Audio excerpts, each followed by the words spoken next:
All right, guys, and now we are going to be talking about an edge rusher from Utah that really shined last year and has kind of improved every year, but last year just kind of really exploded, and that's going to be Jonah Ellis. If you are a team that got Jonah Ellis, you should be very excited. Not that any other players aren't exciting, but Jonah Ellis had a special year last year. I don't think anyone was really even considering Jonah Ellis to be a guy that could declare early, right? It didn't look that way heading into last year. You look at the PFF grades here. 2021, very limited reps. You noticed him as a guy that could kind of fly around the field.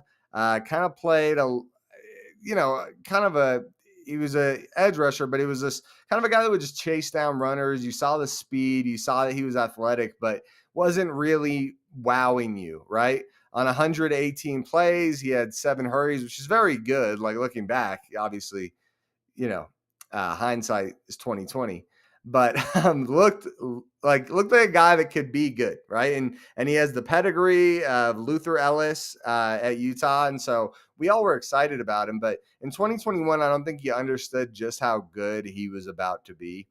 And then in 2022, he's got 394 snaps there, which means he's a starting edge rusher for Utah. We rotate in and out quite a bit. And on that, he has 21 hurries and 14 stops.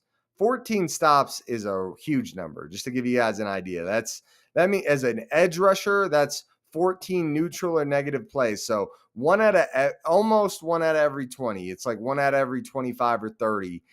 Jonah Ellis was making a negative play for the defense, which is pretty wild. And then you got 25 total pressures, 21 hurries, like I said, 18 tackles. Not a ton of misses for, D lines. Sometimes they're counting like you get one arm on them. That's a missed tackle, but a 73.8 grade. Like you liked what you saw. You thought good things about Jonah Ellis, and you thought he could be very good, but you weren't expecting this explosion that we saw in 2023, which is what you can see on the PFF grades. An 85.3 grade, guys. I believe I pulled it before, but I believe that he is clearly the highest edge rusher when you're looking at guys with 500 plus snaps.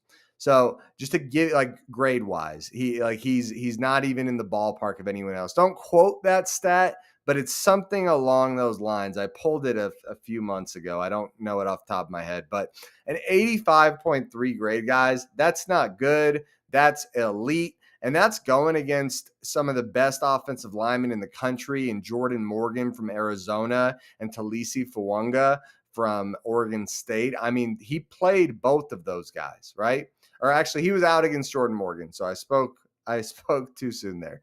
But but still a really special year, guys. Look at the numbers as you go through the PFF stats. 24 hurries, 17 tackles, 25 stops, guys, on 573. Another really good stop to snap ratio.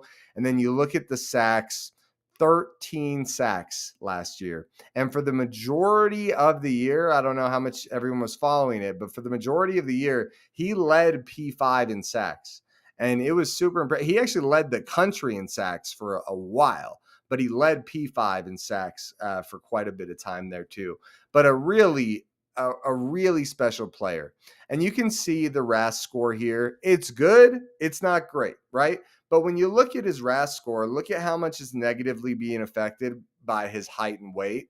And for sure, those are factors, right? I'm not downplaying that those don't matter, but I would tell you guys, for me personally, they're the least important part of the measurable, right? It's like, yes, it is important to look at that, but is that how much regard am I taking into height and weight? And for sure, he probably needs to gain some weight, right? He's not even 250 pounds according to this, and he probably bulked up for the weigh-in at the combine.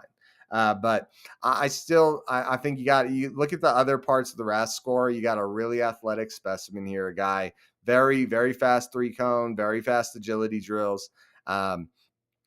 I'm a huge fan of Jonah Ellis. I don't think it's any secret, judging by how much I talk fondly of him. But a guy that really impressed the crap out of me this year, and I think any team getting him should be extremely excited about what they are getting.